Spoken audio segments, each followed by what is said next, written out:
ready? Yes, ma'am. Ready? Okay. I call the regular meeting of the Milliken Board of Trustees for February 9th, 2022 to order. Please rise for the Pledge of Allegiance. I pledge allegiance to the flag of the United States of America and to the republic for which it stands, one nation, under God, indivisible, with liberty and justice for all.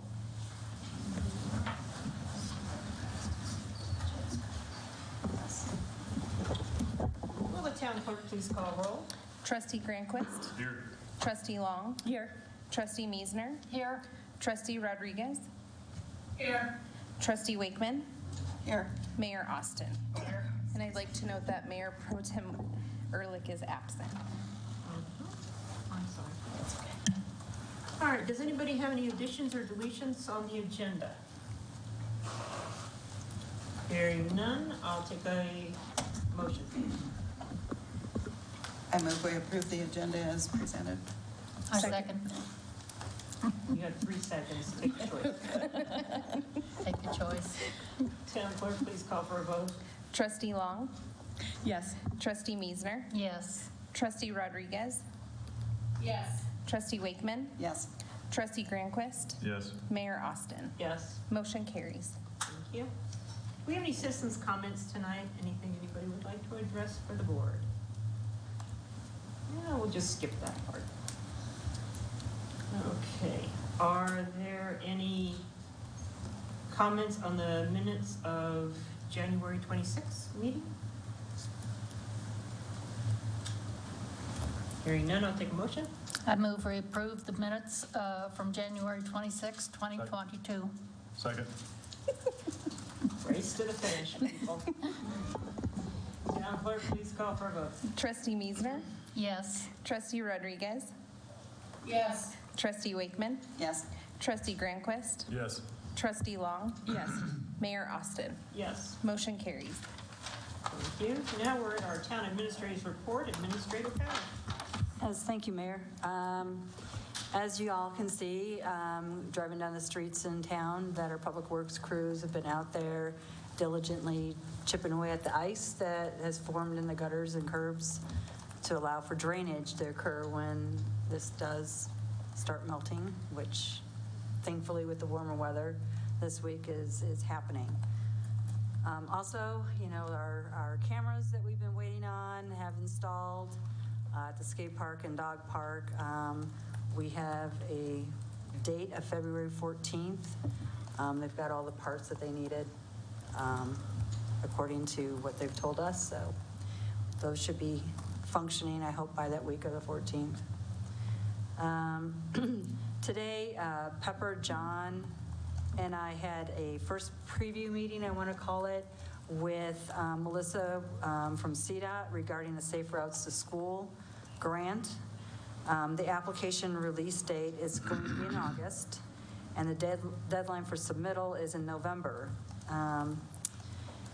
In talking with Melissa from CDOT, it sounds like we might be able to use some of the information we currently have that we acquired through the gap analysis that we had done about 5 years ago, plus some of the routes that were on our original, I think it was in 2014 or sooner, 2012. Completed in 14, I think.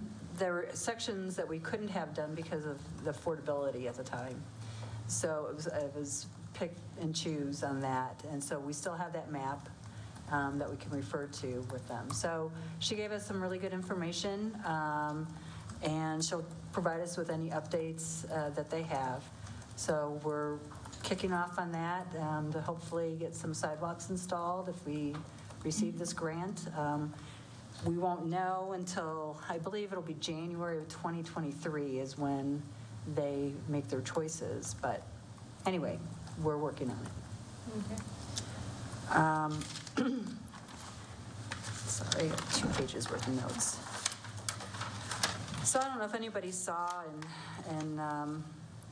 that a bill is expected to go before the legislature regarding collective bargaining. It was something I talked to Matt about. So this bill is expected to override any collective bargaining arrangements that a municipality might have, even if the municipality is home rule. City of Greeley kind of brought this to the forefront, that it sounds like the legislation tends to move very quickly once it's introduced. CML is already taking a position of opposition based on the fact that the bill is expected to override local control. Here in town, we don't really run into that because, well, maybe for the fire department, if they have any, but it could impact us. I think it could. I mean, just looking at a few of the features, oh, I'm sorry. Yes, I think, is that on? Yep. I'm looking at a few of the features. It looks like it certainly could override local control that we might want to exert. For example, disputes would be resolved by mandatory arbitration. I think it's a pet peeve within our office that we don't like arbitration because there's no appeal, and it's not really much cheaper than litigation, if at all. So, and there are a number of features. We just obtained some documentation today.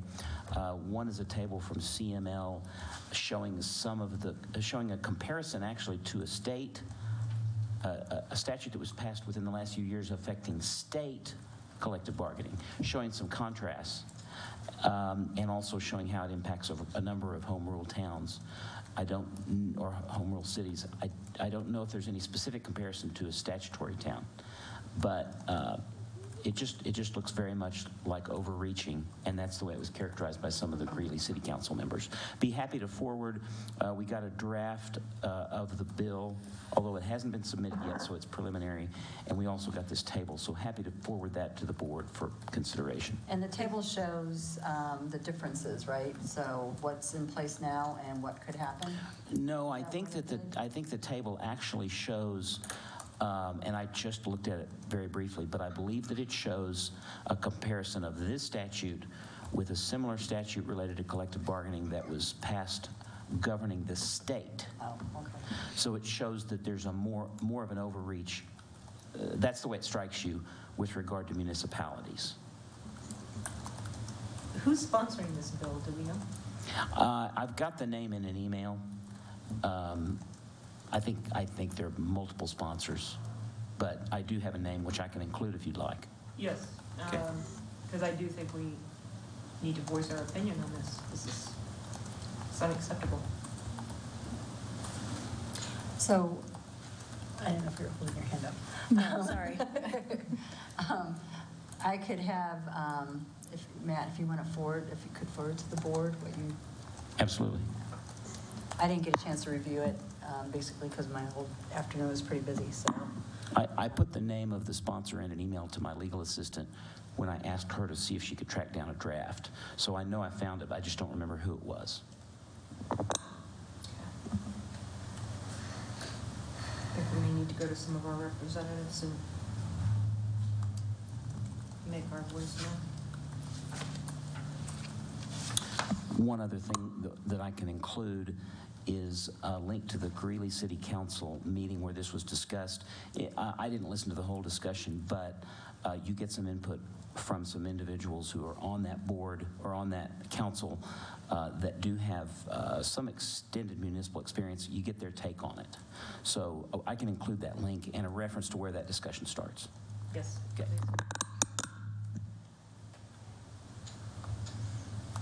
So that's pretty much all I have. I will be out of town starting tomorrow and returning on the 16th. So I'll be back in the office on the 16th. But I'll be available by phone if needed and be checking my emails and so on. Okay. Sounds good. Thank you. You're welcome. All right, next on the agenda is the consent agenda. We have one item, which is the approval of agreement for Parks and Open Space spraying and fertilization. I'll take a motion. Move to approve the consent agenda? Second it. Clerk, please call for a vote. Trustee Rodriguez, Yes. Trustee Wakeman, Yes. Trustee Granquist, Yes. Trustee Long, Yes. Trustee Meisner, Yes. Mayor Austin. Yes, Motion carries. thank you. All right, we only have one item on the action agenda tonight, and it's consideration and adoption of ordinance number 797, amending towing and impounding provisions at the MMC. Milliken Municipal Code. I was going to say, yes. Matthew Gould, Town Attorney. Yes, thank you, Mayor. This is an item that we have discussed at several meetings. At the last meeting, it was decided that, well, there seemed to be a consensus in support of narrowing the most recent draft at that time. We had talked about possibly having a permit system for violating parking rules, and we decided to eliminate that from the proposed ordinance. So what's in front of you is essentially the last draft of the ordinance with that process removed. So it is scaled down basically to the primary focus of this is to expand our towing and impound procedures to reach vehicles that are not motor vehicles. And I'm happy to address any questions. Opening the matter for discussion and questions, starting with Trustee Granquist. I like it how it's written. I do think, for the record, that I think there should be something at some point, doesn't have to be in this particular code, that gives some allowance to residents to have a legal way to park their trailer for more than 72 hours, but that's just my opinion. Okay. Trustee Long? Nothing from me? Trustee Wakeman? No, I believe we've discussed this thoroughly. Trustee Meisner? I'm actually more concerned about us passing an ordinance or expanding an ordinance for something that may or may not be a problem, and creating a what amounts to unintended consequences. I believe we have heard from one person that a neighbor is parking a very decrepit trailer right in front of one of her windows, and it's on her own property. And if we don't allow people to park trailers or vehicles or whatever on the streets for more than 72 hours, I think that that is unreasonable. And I personally do not, I don't like the ordinance, period. Okay. Trustee Rodriguez? I have no comment.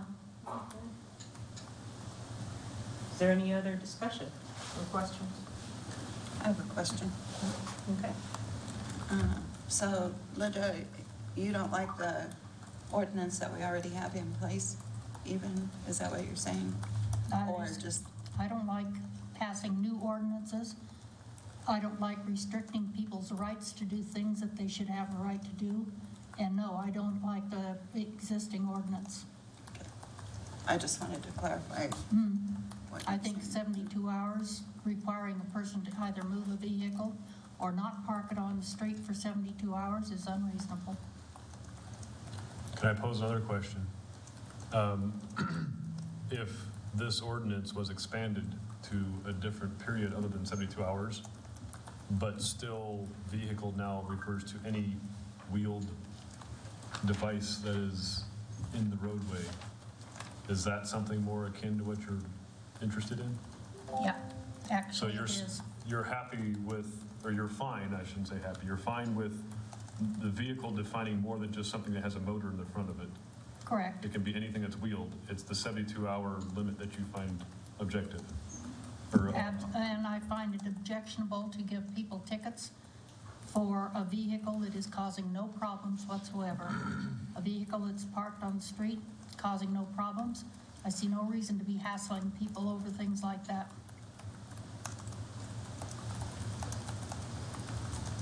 Would we be writing a ticket unless we got a complaint?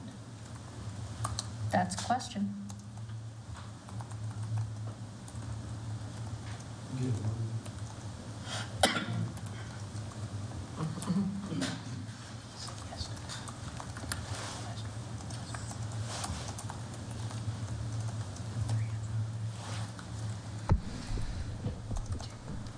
So the question would be, would we be writing a ticket if we didn't get a complaint and the ticket, or excuse me, the vehicle or trailer was not blocking or impeding something?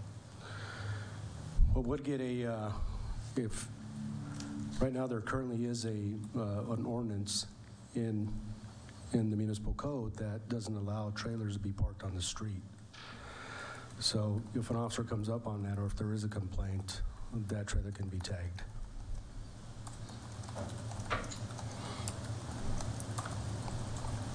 With 72 hours. Can be or would be? It would be. It would be. Yeah. Warning or ticketed? We just give a warning because that begins the 72 hours if the officer observes it. We don't know if that trailer had been there more than 72 hours, so we'd go out there and once it's given a tag, or once a tag is placed on it, then that begins the 72 hours from there. And you do that just by observance, or you do that based on a nuisance call? Well, either or. Okay. Yeah. We sometimes get complaints on trailers being parked out there. If the officer notices something out there that, well, the code enforcement officer will tag it. I have a question for the Chief. So Chief Garcia, then, how does a person have to move their trailer or vehicle if they get a warning? Does it have to be completely gone? Can they move it? Well, they can move it on their property. A lot of the folks there's some folks that do have the room on their property to put the trailer on the property. But they can't just relocate it on the other side of the street or 50 No, and that feet was from an issue that we had quite some time ago. The ordinance stated that you had to move it, and so a lot of folks were doing where they were moving it, 2 feet, 3 feet, which was in compliance with the code. Mm-hmm. But that was changed by the board to say it has to be moved off the street. Okay. So that was an added piece to the ordinance. Okay. I thought that was the way it was. Thank you. You're welcome.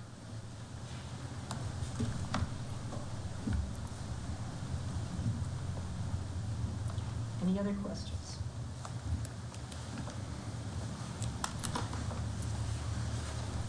Hearing none, I'll take a motion on the matter.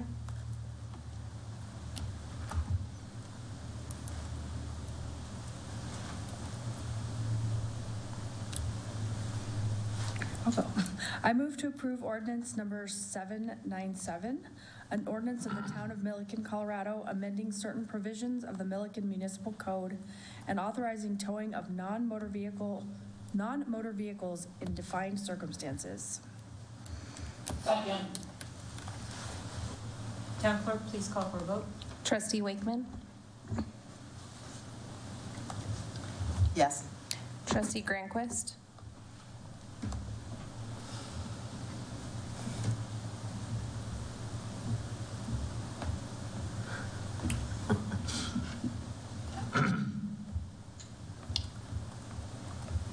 I'm at a little bit of quandary because I like the broadening of the vehicle.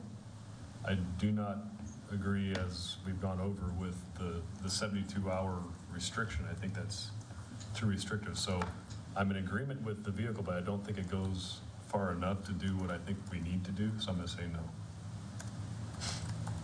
Trustee Long, Yes. Trustee Meisner, No. Trustee Rodriguez, Yes. Mayor Austin. Yes. It was a 2-4. Motion carries. All right, that's all for the action agenda. We have a couple of written reports. A community development report is not in the packet, is that right? Correct, it'll be at the next meeting, ma'am. Okay. Any questions on the police Well done.